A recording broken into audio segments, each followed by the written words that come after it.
You missed some important news from the LGBTQ plus community this week. To ensure you are current, we are recapping that important news. Here's what you may have missed. Florida has statewide student walkout to protest DeSantis and GOP censorship. High school students in Fort Myers walked out of class Friday as part of protests against the bill to overhaul higher education in Florida. College students in Orlando also took part. There is a right and there is a wrong, and right now the state of Florida is wrong! Republican Governor Ron DeSantis' proposal includes eliminating diversity programs, banning gender studies majors, and weakening tenure protection for professors. They're not going to be able to learn history. Being able to learn history is so important so that we don't repeat it. But DeSantis isn't backing down. He says diversity, equity, and inclusion is really about imposing an ideological agenda on students. DEI more appropriately stands for discrimination, exclusion, and indoctrination, and that has no place in our public institutions. On Friday, April 21st, hundreds of Florida high school and college students walked out of classrooms to protest Governor Ron DeSantis and his education policies. The 24-hour action, also called Walk Out to Learn, called for students to walk out of their schools, register to vote, or check their voter registration status, take part in a brief lesson on banned policies, and enroll in a virtual, college-level course in African American history. Rallies and speeches were also scheduled across the Sunshine State, from Jacksonville and Orlando to Sarasota and Miami. Youth activists mobilized the Social Equity Through Education Alliance, said the movement of its defiance and proposed and passed state legislation that restricts lessons and discussions about race and LGBTQ history. Walkout to Learn's website said, quote, "Black, queer, trans, and female-identifying people and their histories are the target of government censorship. Our government has forgotten that students have rights. We're here to remind him," end quote. Friday's movement was crucial in building and achieving short-term goals that will lead to long-term results. On April 19th, Governor DeSantis expanded Florida's controversial Don't Say Gay law, which bans all teachings and discussions of sexual orientation and gender identity up to 3rd grade. This new expansion prohibits instruction on sexual orientation and gender identity past 12th grade. I find it interesting that we are talking about this education right now, and with New School, which was founded back in the 60s under the principles of being inclusive and diverse as part of their charter, has been given $15 million to find new faculty and just ousted everybody. It's crazy what they're doing to try to make sure that we can't say that we're diverse or inclusive. I will also add, I remember seeing this on my social media, that they specifically did not allow this to happen on their campus, and they had to move their event off campus. I remember seeing that on the social, I think it was Twitter. I'm curious for all of us. So this happens on Friday. What kind of impact do you think the walkout has had on LGBTQ community? Did it affect Tampa Bay, Orlando, Broward County, Miami-Dade County? Did you hear a lot in the LGBTQ community that this was going on, that there was much effect? I heard nothing. I heard, I'm always on social stuff, and I know, quite a few people who are involved, but I only saw it because I think I was kind of looking for it. I don't think it was really out there that much. And I think quite frankly, I think there's so much going on that's bad for our community and many communities that it's kind of almost impossible to keep up and stay focused on everything. But the youth and the young people are where the power is going to be, because they're the new voters. But yeah, is the strategy of overwhelm us then? Because that's what I hear you say. Is that strategy effective? Is it working? Are they beating us because... You mean like DeSantis? He's just pummeling us. That's what it's just like one thing after another. I think, I can't speak for anybody at the table but me. I've gone through so much, because I've been around a little bit. And I never thought I'd see gay marriage in my lifetime.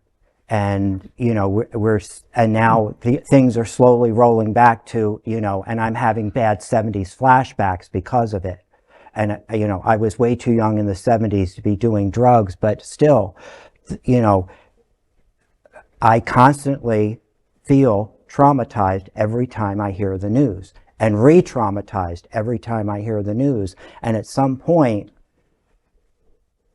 I just can't keep up with it. It's just, I think what you said is correct. They are trying to exhaust us. And thank God the youth, I think, you know, there's that song, The Kids Are All Right. You know, the kids are all right. They really are, because they've gone through a hell of a lot more than we did. I didn't sit through active shooter drills. Exactly. My niece did.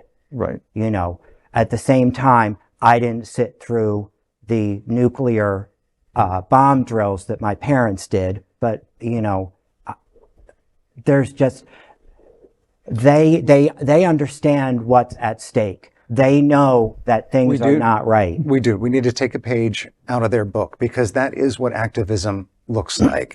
Activism involves usually taking a risk. And that's what all those students did by walking out of that class and possibly messing up their grades, messing up their academic record, whatever it might be. And I think we are very lucky here in South Florida to have some great activists like our Max Fenning, who runs Max is amazing. prismfl.org. In fact, they're having a big gala on Saturday, the 6th. I don't want to pour water on your observation, but I asked the question. In the civil rights movement, John Lewis and the Martin Luther Kings helped to organize the response, but they weren't the thousands or the tens of thousands or the hundreds of thousands that showed up to support the organizational structure. So these students walk out and they organize. My question is, where were the tens of thousands that showed support? Because it was maybe tens of tens or something like that, which is especially as connected as we are on social media. It should spread like wildfire. Why isn't it? That's the question here. You know, if we're going to recognize, like Dale's observation, that we're just being pummeled, when do we begin to say, okay, that's enough and our activism is going to kick in? Because I don't feel or see that. Does anyone else see it? There has been, so back in 63, there was something created called CUNY land trusts, okay? And they were designed to help lower income Black families actually obtain home ownership. It was one of the many brilliant things that came out of the civil rights movement back in the 60s. However, no one talks about this. They don't talk about this as a way to actually end housing inequality, for example. That just goes to show there are several tools that have been made accessible for us as a community to actually leverage and create a voice by having assets in our community to actually fight back and have some actual strength. However, we're not utilizing what we already been given. Yeah. We're still screaming and not actually implementing what what we already have created. We need to really look at that. How can we create fortresses and fortitudes within our community and make our voices heard by power, not just screaming into a void? One last quick observation before we move on to our next story. I'm sure Mark realizes this in terms of being at Treasure Coast Pride over the weekend. So we're dealing with the cancellation of the parade. We're dealing with a move to 21. We're dealing with IDing every single person. And we're dealing with privacy screens on the fences. Undercover, yeah. And when I came, I arrived about 1 o'clock in the afternoon. I was expecting to see a full protest of the event. And when I arrived, there was no protest of outside that this was happening. From the anti-LGBTQ. No, well, yes, but also from LGBT that was saying no, you know, in protest of that. There was not a single protester against Treasure Coast Pride. There are no Proud Boys. There's no Moms for Liberty. There's no protest at all. And I couldn't help but wonder, well, they're very satisfied with what happened at Treasure Coast Pride. They are. And so therefore, where are our activists and our protesters where this has happened at Treasure Coast, and where are our voices there was also not a single advocacy organization present at Treasure Coast. No carrying a sign and protesting, no booths in terms of registration, fight back, act up. No Equality Florida, There was no organizational structure. And we report that this is likely the first Pride parade ever in history in America canceled under these circumstances. And our advocacy of our community allows it to pass unchallenged. Do you think it was because there just wasn't enough time to organize something?